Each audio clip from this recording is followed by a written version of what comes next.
Dear students, to get the notification of next classes, you can subscribe my channel and press the bell icon. And you can also like, share and comment the classes to boost up my energy. Hello dear students, good morning.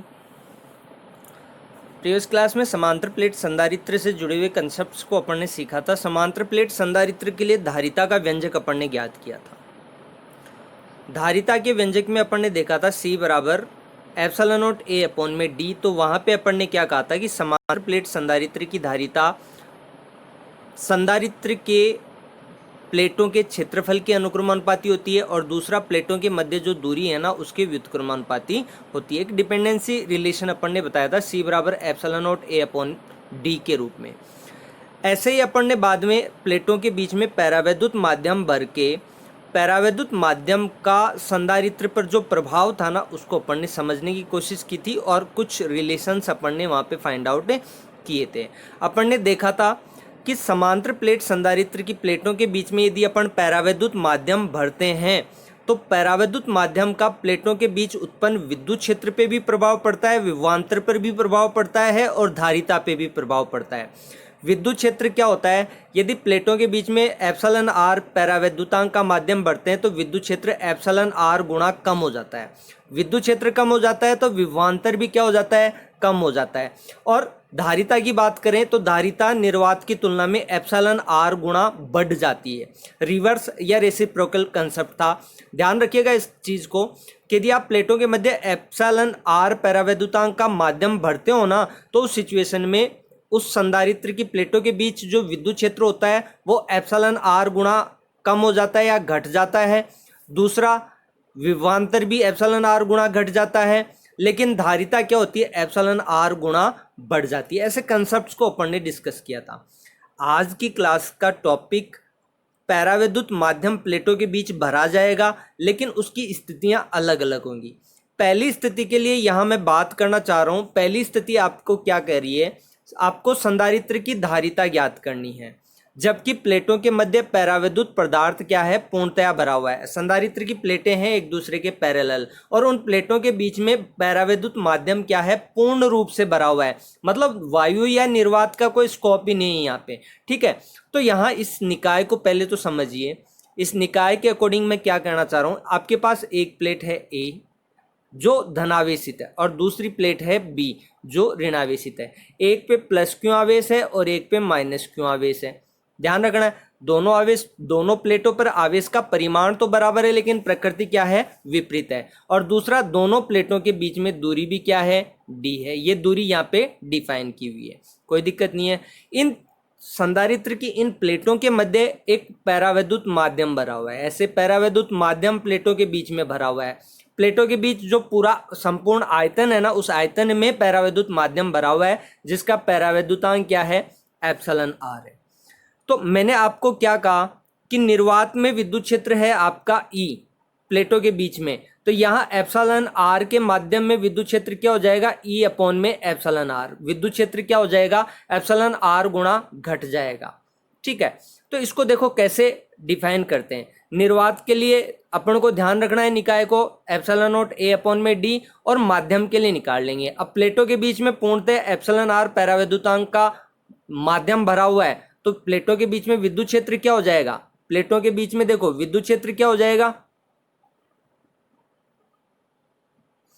प्लेटों के बीच में यदि संधारित्र जिसकी प्लेटों का क्षेत्रफल A है, प्लेटों का क्षेत्रफल अपन ने A लिया और प्लेटों के मध्य दूरी क्या है? D है, को पूर्णतः पैरावैद्युत माध्यम से भर दिया जाता है तो जिसका पैरावैद्युतांक क्या है? Epsilon r. तब प्लेटों के मध्य परिणामी विद्युत क्षेत्र क्या हो जाएगा? E बराबर सिग्मा अपॉन में एप्सिलॉन नॉट एप्सिलॉन आर। पैरावैद्युत माध्यम का प्रभाव पड़ेगा तो E बराबर सिग्मा अपॉन में एप्सिलॉन नॉट एप्सिलॉन आर। ठीक है, अब मैंने ऊपर आपको डायग्राम में क्या बताया था? E अपॉन में एप्सिलॉन आर, तो E का मान क्या होता है? सिग्मा अपॉन में एप्सिलॉन नॉट। तो यहाँ पे सिग्मा और एप्सिलॉन नॉट रख दिया है। तो यहाँ पे पैरावैद्युत माध्यम की उपस्थिति में प्लेटों के बीच प्रत्येक बिंदु पर विद्युत क्षेत्र क्या हो जाएगा? E बराबर सिग्मा अपॉन में एप्सिलॉन नॉट एप्सिलॉन आर। और सिग्मा क्या होता है? आवेश घनत्व, आवेश बटा में क्षेत्रफल। प्लेटों का क्षेत्रफल A है तो इसको सिग्मा को आपने क्या लिख दिया? Q अपॉन में A। तो ये क्या हो गया? क्यू अपॉन में a epsilon not epsilon r. आपको मैंने प्रीवियस क्लास में ये भी बताया कि यदि आपको प्लेटों के बीच विभवांतर ज्ञात करना है तो अब यहाँ विभवांतर कैसे ज्ञात किया था आपने, विद्युत क्षेत्र को प्लेटों के बीच की दूरी से गुणा कर दिया था। यहाँ पे पैरावैद्युत माध्यम क्या है, प्लेटों के बीच पूर्णतः भरा हुआ है, तो यहाँ पे पैरावैद्युत माध्यम की चौड़ाई भी कितनी है, डी के बराबर ही है। तो यहाँ पे प्लेटों के बीच विभवांतर क्या होगा, जो विद्युत क्षेत्र उत्पन्न हो रहा है वो विद्युत क्षेत्र, और पैरावैद्युत माध्यम जितनी चौड़ाई के लिए भरा हुआ है वो निर्वात, यहाँ कुछ है नहीं, पूर्णतः पैरावैद्युत माध्यम भरा हुआ है तो वही काम में लेना है। तो यहाँ पे ई का मान ऊपर से रखोगे तो क्यू डी अपॉन में a epsilon not epsilon r हो जाएगा ये। अब देखो इसमें और भी चीजें हैं। नेक्स्ट अपन ने क्या कहा, धारिता क्या होती है, आवेश दिया, प्लेटों को दिया गया आवेश और प्लेटों के मध्य विभवांतर। तो आवेश तो आपने दोनों प्लेटों में से किसी भी प्लेट का आवेश का परिमाण ले लीजिए तो क्यों है, और बटा में विभवांतर, विभवांतर का मान यहां से रिप्लेस कर दीजिए। तो रिप्लेस करोगे तो क्या हो जाएगा, क्यू डी अपॉन में a epsilon not r, a epsilon not r पलट के ऊपर चला जाएगा और क्यू से यहाँ से क्यू कट जाएगा, तो यहाँ पे डी। अब यहाँ पे आप लोगों ने यदि नोट किया हो तो ए एप्सिलॉन नॉट या एप्सिलॉन नॉट ए अपॉन में डी, ये क्या थी, निर्वात में संधारित्र की प्लेटों के मध्य धारिता थी, संधारित्र की धारिता थी, निर्वात जब प्लेटों के बीच में हो। तो यहां से आपने इसको क्या लिख दिया, सी नोट। सी नोट का मतलब जब प्लेटों के मध्य वायु या निर्वात हो तो उस समय संधारित्र की धारिता क्या हुआ, देखो एप्सिलॉन आर पैरावैद्युतांक का माध्यम आपने प्लेटों के बीच में भरा, तो उस सिचुएशन धारिता पर क्या प्रभाव पड़ा, धारिता एप्सिलॉन आर गुणा कम हो गई, धारिता क्या हो गई, एप्सिलॉन आर गुणा कम हो गई, ठीक है, सॉरी धारिता क्या हो गई, एप्सिलॉन आर गुणा बढ़ गई है। यहाँ पे मल्टीप्लाई हो रहा है तो बढ़ेगी, धारिता क्या होगी, मल्टीप्लाई होगी, बढ़ेगी। चलो आगे बढ़ते हैं। जहाँ पे सी नोट देखो ये बताया हुआ है, जहाँ पे सी नोट क्या है, एप्सिलॉन नॉट ए अपॉन में डी, सी नोट क्या है, एप्सिलॉन नॉट ए अपॉन में डी, प्लेटों के मध्य केवल वायु या निर्वात की उपस्थिति में धारिता है। यहाँ पे जो निकाय आपको या ऊपर ये इक्वेशन आपको कह रही है, ये क्या कह रही है कि पैरावैद्युत पदार्थ पूर्णतः भरे होने पर प्लेटों के मध्य विभवांतर, प्लेटों के मध्य विभवांतर में एप्सिलॉन आर गुणा क्या आती है, कमी आती है, लेकिन धारिता में क्या होती है, एप्सिलॉन आर गुणा क्या होती है, वृद्धि होती है। परिणाम समांतर प्लेट संधारित्र के लिए ज्ञात किया गया है ये, लेकिन ये किसी भी आकृति के लिए क्या होता है, प्रूव्ड होता है। किसी भी आकृति के संधारित्र को लीजिए सबके लिए ये क्या होता है, फॉर्मेशन वैलिड होता है। चलो नेक्स्ट टॉपिक पे फोकस करते हैं।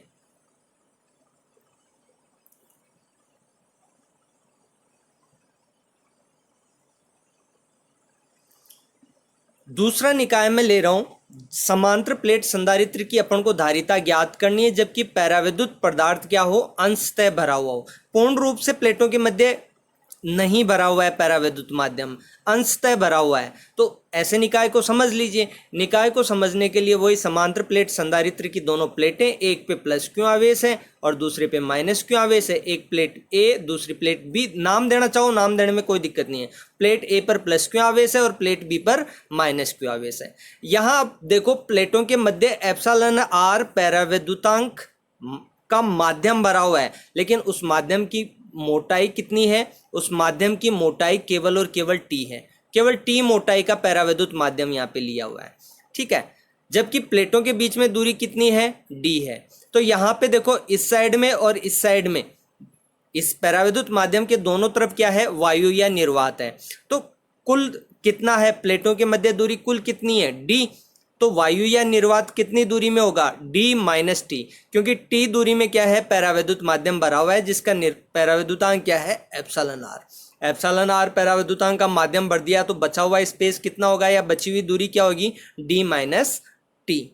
दोनों के लिए अलग अलग विभवांतर निकाल के विभवांतर क्या होता है, अदिश होता है, अपन क्या कर देंगे, बीजगणितीय योग कर देंगे।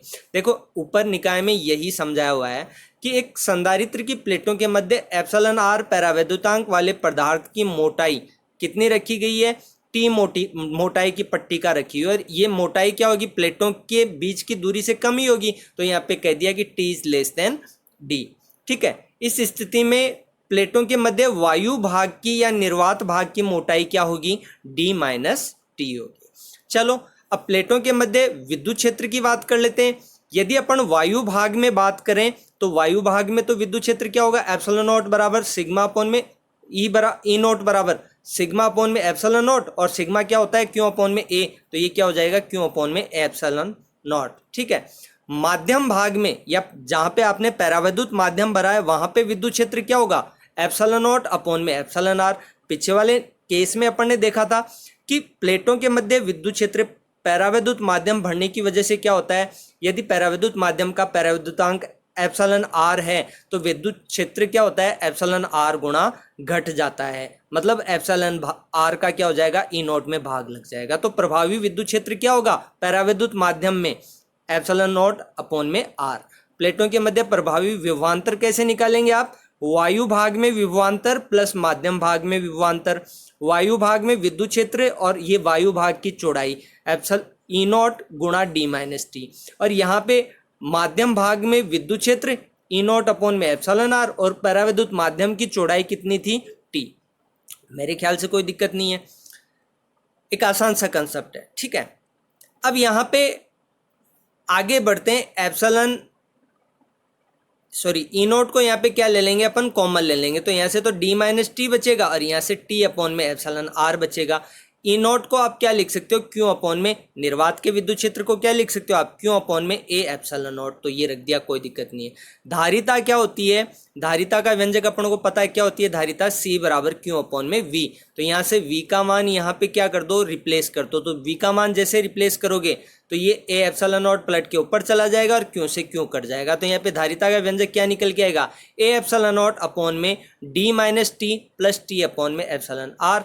यहाँ से आगे वाले केस में से यहाँ से आप टी को कॉमन लेना चाहो तो ये व्यंजक बदल के ऐसा हो जाएगा, ए एप्सिलॉन नॉट अपॉन में डी माइनस टी और ब्रैकेट के अंदर 1 माइनस टी अपॉन में एप्सिलॉन आर। अब देखो ये धारिता का व्यंजक फाइनली अपने पास आ गया है, तो इसमें अपन विशेष परिस्थितियों को और समझ सकते हैं।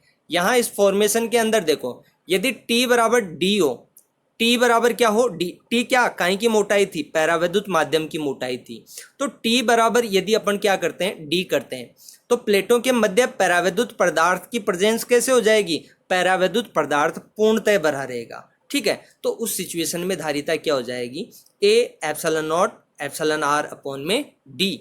यहाँ आप ए एप्सिलॉन नॉट अपॉन में डी को क्या लिख सकते हो, सी नॉट लिख सकते हो। तो ये पहले वाले सिचुएशन को, इससे जस्ट पहले वाला टॉपिक अपन ने डिस्कस किया है, ये बिल्कुल वैसा का वैसा नहीं हो गया क्या, आपने एक विशेष परिस्थिति में इस फॉर्मेशन को कन्वर्ट करने की कोशिश की है। आप यहाँ पे टी की जगह क्या रखोगे, टी की जगह डी रखोगे, तो टी डी से डी कट जाएगा और डी अपॉन में एप्सिलॉन आर ये पलट के कहाँ चला जाएगा, ऊपर चला जाएगा।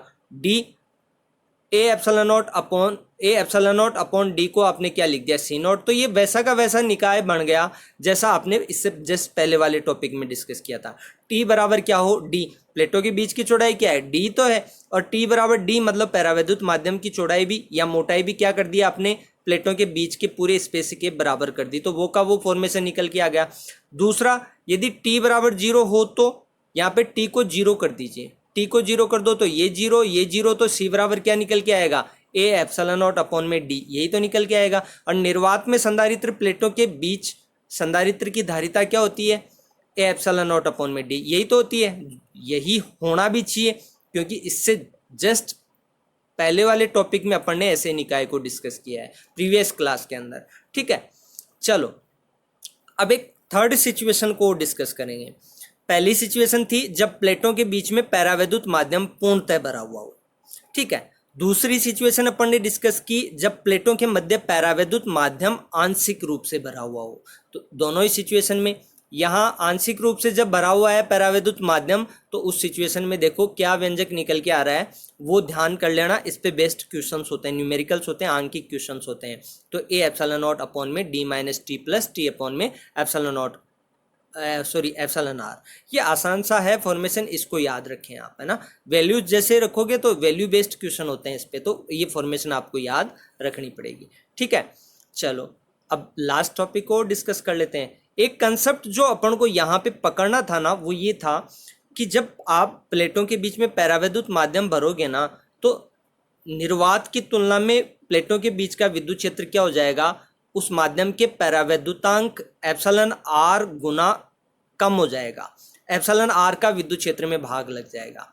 अब थर्ड सिचुएशन में देखो, समांतर प्लेट संधारित्र की धारिता जबकि विभिन्न मोटाई के भिन्न भिन्न परावैद्युत माध्यम या पदार्थ भरे हुए हों प्लेटों के बीच में, तो अब अलग अलग मोटाई के अलग अलग परावैद्युत माध्यम प्लेटों के, समांतर प्लेट संधारित्र की प्लेटों के बीच में भरा जाएगा। देखो सिचुएशन को समझिए, निकाय को समझिए, क्या कहना चाह रहा है निकाय? निकाय ये कहना चाह रहा है, एक आपके पास समांतर प्लेट संधारित्र की प्लेट है ए आपकी ये, जिसपे आपका प्लस क्यू आवेश है, प्लस क्यू आवेश है, और दूसरा माइनस क्यू आवेश है प्लेट बी पर। ठीक है, आई थिंक ये तो समांतर प्लेट संधारित्र है, तो इसमें कोई दिक्कत नहीं है। इसमें देखो यहाँ पे T1 मोटाई का, जिसका परावैद्युतांक क्या है एप्सिलॉन आर, T2 मोटाई का यहाँ पे एप्सिलॉन आर 2, T3 मोटाई का एप्सिलॉन आर 3, डेस्टेसेस Tn मोटाई का एप्सिलॉन आर एन, आपके n माध्यम प्लेटों के बीच में भरे हुए हैं। और इसके अतिरिक्त यहाँ वाले स्पेस में देखो और यहाँ वाले स्पेस में देखो वायु और निर्वात भी है, तो वायु और निर्वात के लिए विद्युत क्षेत्र की अलग बात करेंगे अपन, और इन माध्यमों के लिए विद्युत क्षेत्र की अलग बात करेंगे। विद्युत क्षेत्र अपने समझ में आ जाएगा तो विभवांतर समझ में आ जाएगा, और विभवांतर समझ में आ गया तो धारिता क्या होती है, आवेश बटा में विभवांतर, तो विभवांतर का मान रख देंगे। चलो आसान सा निकाय है, कुछ नहीं करना। यदि समांतर प्लेट संधारित्र, निकाय को समझाया हुआ है, देखो समांतर प्लेट संधारित्र की प्लेटों के मध्य epsilon R1, epsilon R2, epsilon R3, डेस्टेसेस एप्सिलॉन Rn पैरावैद्युतांक वाले भिन्न भिन्न माध्यम या भिन्न भिन्न पदार्थों की क्रम से मोटाई कितनी है, T1, T2, T3, डेस्टेसेस Tn, ये पट्टियां भरी हुई हैं। ठीक है, तो प्लेटों के मध्य शेष या वायु भाग कितना हो जाएगा, कुल प्लेटों के बीच दूरी कितनी है d, और T1 plus T2 plus T3 plus डेस्टेसेस प्लस Tn, इतनी मोटाई तक आपका परावैद्युत माध्यम भरा हुआ है। तो कुल d में से आप इन परावैद्युत पदार्थों की कुल मोटाई को घटा दो, वायु भाग की मोटाई आपके पास आ जाएगी d minus T1 plus T2 plus T3 plus डेस्टेसेस Tn, ये घटा दीजिए d में से, आपको वायु भाग की मोटाई आ जाएगी। अब विभवांतर चेक कर लीजिए, विभवांतर क्या होगा, देखो विभवांतर के लिए बात करें, वायु भाग में विभवांतर प्लस विभिन्न माध्यमों का विभवांतर। तो इसके लिए आप करोगे क्या, कुछ भी नहीं करना आपको। वायु के लिए विद्युत क्षेत्र क्या होता है, वायु या निर्वात में विद्युत क्षेत्र क्या होता है, ई नॉट। ठीक है, ई नॉट के रूप में इंडिकेट कर रहे हैं। ई नॉट को आप रिप्लेस कर लोगे बाद में सिग्मा अपॉन एप्सिलॉन नॉट से, या फिर क्यू अपॉन में एप्सिलॉन नॉट। देखो यहाँ पे लिखा हुआ भी है ई नॉट क्या है, ये वायु भाग के विभवांतर के लिए हो गया, वायु भाग का विद्युत क्षेत्र गुणा वायु भाग की मोटाई आ गई। ठीक है, अब यहाँ पे T1 मोटाई के लिए विद्युत क्षेत्र क्या हो जाएगा, ई नॉट अपॉन में एप्सिलॉन R1 गुणा T1 विभवांतर हो गया। T2 मोटाई के परावैद्युत माध्यम के लिए विभवांतर क्या हो जाएगा, विद्युत क्षेत्र गुणा मोटाई, तो विद्युत क्षेत्र तो क्या होगा, परावैद्युतांक एप्सिलॉन R2 है, तो ई नॉट या ई नॉट अपॉन में एप्सिलॉन R2।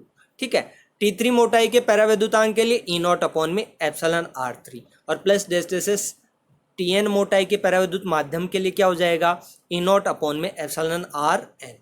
ठीक है, जहाँ पे ई नॉट का वैल्यू आपको पता ही है, वायु या निर्वात के अंदर विद्युत क्षेत्र का मान है। ई नॉट बराबर क्या होता है, सिग्मा अपॉन में एप्सिलॉन नॉट। इसको आप सिग्मा को आवेश घनत्व क्या लिख सकते हो, क्यू बाई ए, तो ये हो जाएगा। चलो विभवांतर को और थोड़ा सा सॉर्ट आउट कीजिए, सब में से ई नॉट कॉमन आ जाएगा, सब में से ई नॉट कॉमन लोगे तो कॉमन लेने पे यहाँ तो क्या बचेगा, ये यहाँ क्या बचेगा, ये यहाँ से आप ई नॉट का मान रख दो क्यों अपॉन में, क्यों सबके पूरे व्यंजक के अंदर ई नॉट है, सबकी जगह क्यों अपॉन में एप्सिलॉन नॉट रखेंगे ना तो व्यंजक कॉम्प्लेक्स हो जाएगा। तो अपन ने ई नॉट को क्या किया, निर्वात के विद्युत क्षेत्र को पहले ही कॉमन ले लिया और ए की जगह क्यों अपॉन में एप्सिलॉन नॉट रख दिया। ठीक है, इसमें कुछ नहीं करना, ये आपने निकाल लिया।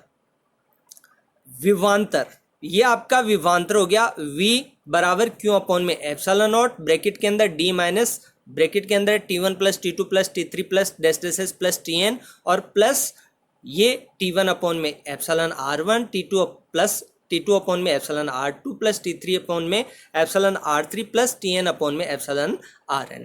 विभवांतर आ गया तो धारिता का व्यंजक कैसे निकालोगे? वही Q अपॉन में V, तो V का मान रिप्लेस कर दो। V का मान रिप्लेस करोगे तो क्या होगा? धारिता क्या होती है?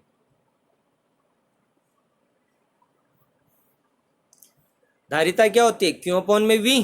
यहां से Q अपॉन में V रखोगे तो Q से तो Q कट जाएगा और A एप्सिलॉन नॉट पलट के ऊपर चला जाएगा, तो ये व्यंजक धारिता का निकल के आ जाएगा। अब इसमें भी अपन विशेष परिस्थितियां समझ सकते हैं, जैसे पूरे माध्यमों के बराबर अपन D कर दें, मतलब इसकी जगह D कर दें, तो ये इससे तो ये कट ही जाएगा। बचेगा क्या? प्लेटों के मध्य वायु भाग शेष न हो, मतलब निर्वात हो ही नो, तो उस सिचुएशन में यदि आप इस पूरे के स्थान पर 1 मिनट, इस पूरे के स्थान पर T1 plus T2 plus T3 plus पूरे के स्थान पर ये रिप्लेस कर दोगे तो व्यंजक इससे ये कट जाएगा और ये कटने के बाद व्यंजक क्या निकल के आएगा? धारिता का ये व्यंजक निकल के आएगा। यदि पूर्णतः पराविद्युत माध्यम ही भरे हों भिन्न भिन्न प्रकार के, तो उस सिचुएशन में व्यंजक क्या हो जाएगा? A एप्सिलॉन नॉट अपॉन में T1 plus epsilon R1 plus T2 upon में epsilon R2 plus T3 upon में एप्सिलॉन R3 प्लस डेस्टेसिस nवें माध्यम के लिए Tn अपॉन में एप्सिलॉन Rn। इन व्यंजकों को याद रखना पड़ेगा, न्यूमेरिकल बेस्ड क्वेश्चन होते हैं तो थोड़ी सी अपन को सावधानी रखनी पड़ेगी। ये यहाँ पे मैं क्लास को अब करूँगा फिनिश। ये पराविद्युत माध्यमों को अपन ने डिस्कस कर लिया है। नेक्स्ट टॉपिक में अपन गोलीय संधारित्र की धारिता का व्यंजक और डिस्कस करेंगे। उसके बाद संधारित्रों के श्रेणी क्रम और समांतर क्रम संयोजन को डिस्कस करने वाले हैं। सिक्वेंशियली अपन जाएंगे तो 1 बाय 1 टॉपिक्स ऐड भी होते जाते हैं और चीज़ें सारी आसान भी रहती हैं। ठीक है, रही बात नोट्स की, आपका जो बुक है वो एज ए नोट्स है, उसमें कुछ एरर्स हैं उनको रिमूव कर दीजिए, कुछ एक्स्ट्रा लाइन्स हैं उनको रिमूव कर दीजिए, तो रिटर्न में नोट्स ही आपके होते हैं। यदि आपसे नहीं होते हैं तो जो मैं आपको टीच कर रहा हूँ उसी को आप क्या कर सकते हो? फेयर कॉपी में डिक्टेट कर सकते हो। ठीक है, थैंक यू, मिलते हैं नेक्स्ट क्लास में।